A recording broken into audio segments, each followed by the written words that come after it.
Assalamualaikum warahmatullahi wabarakatuh. Waalaikumsalam warahmatullahi wabarakatuh. Ahlan, ini Angelina. Salsa Nabila. Dan di sini kami akan menjelaskan sedikit tentang perkembangan khat atau kaligrafi. Yang pertama ada perkembangan kaligrafi Arab masa Rasulullah dan Khulafaur Rasyidin.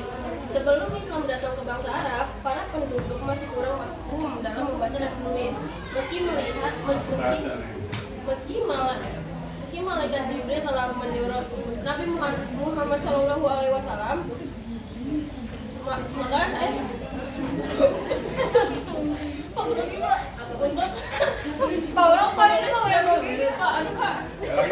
untuk menulis dan membaca, tetapi Nabi Muhammad tetap tidak melakukannya. Nah, dia jangan ketawa sih, dilihatin kamera. Ganti. Metode yang mereka lakukan adalah proses mendengar suatu kalimat yang akan disampaikan oleh satu orang ke orang lainnya. Pada masa ini, mesin kaligrafi masih kuno. Dan gaya khat kufi menjadi yang masih dijadikan prioritas pada bangsa Arab untuk mushaf Al-Quran. Dan khat kufi ini digunakan sampai akhir kekuasaan Khulafaur Rasyidin. Di dalam Islam, belajar menulis adalah suatu pembelajaran yang harus dipelajari, sebab membaca dan menulis sudah dijelaskan dalam mushaf Al-Quran untuk menjadikan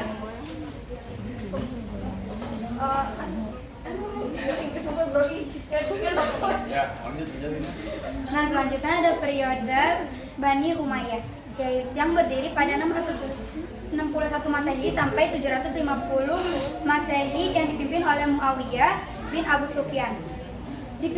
Selama periode ini, seni kaligrafi berkembang pesat dengan kaligrafer seperti Kuhraf al-Muharrir menciptakan gaya-gaya baru seperti Tumar, Jalil, Nisab, dan Sulud. Awalnya kaligrafi mengadopsi gaya dari kota-kota seperti Mekah dan Madinah dengan dua gaya utama, yaitu mukhawwar atau lembut dan mabsut atau kaku. Pada masa Khalifah Muawiyah, gaya Tumar menjadi tulisan resmi pemerintahan. Dan pada masa Khalifah Ma'mun, kaligrafi mencapai puncaknya. Nah, selanjutnya ada periode Abbasiyah dari tahun 750 sampai 1258, yaitu puncak kejayaan peradaban Islam mencapai puncak kejayaan termasuk kaligrafi. Dinasti Abbasiyah didirikan oleh Abdul Abbas Asyafah. Kemajuan kaligrafi didorong oleh para pemimpin yang mencintai seni kaligrafi. Ibnu Muqta kaligrafi ternama yang menemukan rumus al-khat, al-mansub dan mempopulerkan 6 gaya tulisan kursif. Ciri khas kaligrafi menjadi ornamen indah peradaban Abbasiyah, memperkuat keindahan Islam. dan di sini juga ada periode pasca Abbasiyah, yaitu perkembangan kaligrafi Islam tidak hanya berhenti pada dinasti Umayyah dan Abbasiyah, tetapi terus berkembang terutama di wilayah barat seperti Andalusia.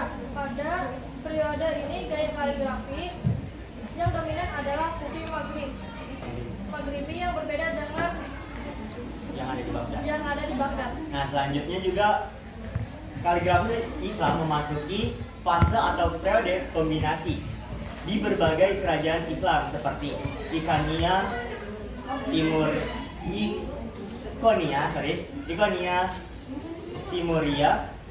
Timuria ya, Safawiyah, dan juga Mamluk yang menghasilkan karya-karya besar yang mencerminkan semangat Islam dan juga menghasilkan gaya kaligrafi seperti Faris Tahlik, Nastalik, dan juga Diwani. Namun sayangnya yang masih digunakan sampai sekarang dan masih efisien hanya sisa sedikit seperti Nasbi, Sulut, dan juga Kufi dan Diwani. Sekian penjelasan dari kamu kami. Mohon maaf atas segala kekurangan yang banyak dan kelebihannya. Wassalamualaikum warahmatullahi wabarakatuh.